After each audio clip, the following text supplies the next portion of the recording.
ese niba Kanani ikwibagije ubutayu, uyu munsi ukaba uri muri twara nk'uwageze ku iherezo ry'ubuzima, ubwo urugendo rwawe ruzarangira rute? Biratangaje ko uyu munsi wa none ari gukabije kubura ubwenge, kubera ko Imana igushyize ahantu wahoze wifuza. Njya nangara iyo mbonye umuntu agira indahiro ngo Mana ngo nungirire ibi nzagukorera ibi ngibi, ariko uyu munsi wa none dore ubuze ubwenge kandi uburiye mu bintu Imana wagiye uyisaba ikaguhereza.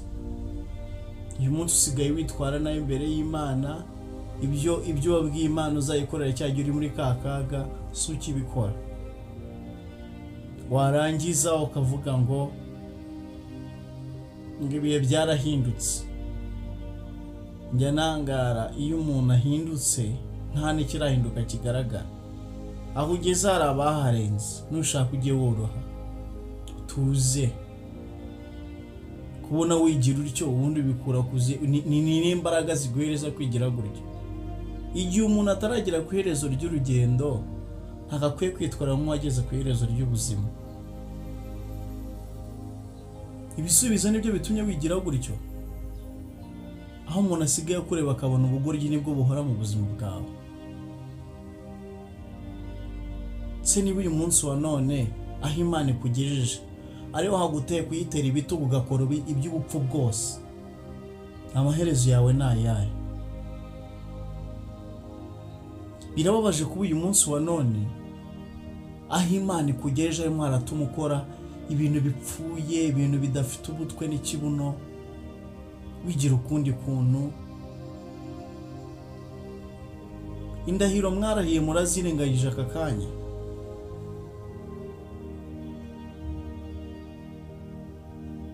None uyu munsi Imana uyibereye igihombo kandi witwa uvuga kuriho kandi imbere warapfuye, uri umupfu wigendera. Nushake worohe kuko wakugejeje aho ihanagusubiza hasi kuruta aho wavuye. Njya nangara impamvu tutoroha kandi n'ubundi twambaye umubiri natwe ubwacu tujya twitengo, ari ugasanga nitwe twaciye ibintu, nitwe tutoroshye ibiki n'ibiki. Aho ugeze usuzugura Imana ariho yakugejeje, aho ugeze urimo urasuzugura Imana ariho yakugejeje, uzabona ko Imana idakina.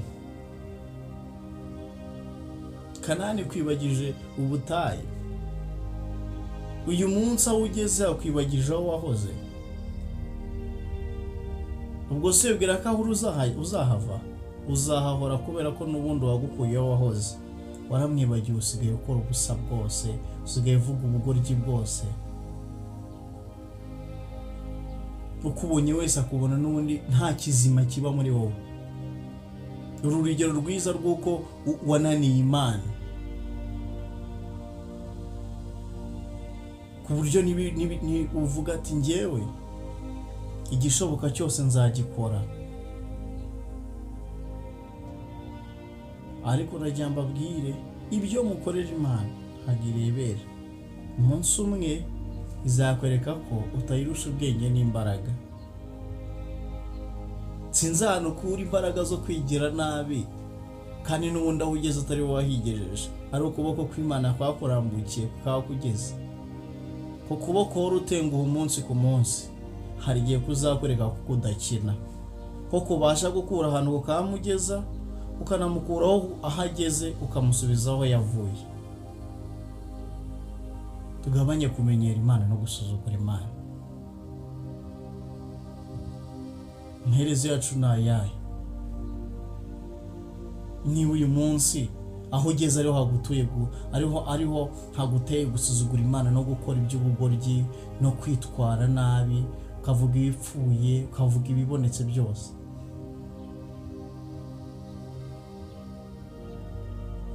tugabanye kumenyera Imana.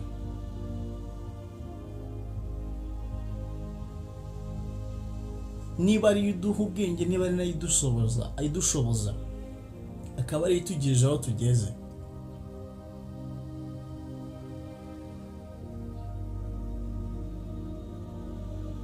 twemera Imana ubuzima bwacu buyobora. duhinduke tugize imitima mishya, niko Pawulo yandikiye Abaroma. Kanani rero nibiguteye kwibagirwa ubutayu, hagarara hamwe urebe uburyo Imana itajya imenyerwa. Imana igusange aho ugeze, nudahinduka uzibona aho wahoze.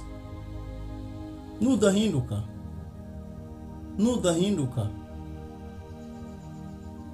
aho ugeze arimo haratuma usuzugura Imana. Uzisanga usubiyeho wahoze, binabe bibi cyane kurushaho. Kuri imbaraga zo kwigira gutyo, kutishoboye ubizi ko ibintu byose ari Imana yagufasha ikakugira ukomeza. Ntabwo Imana izakomeza kuruhanya n'abantu.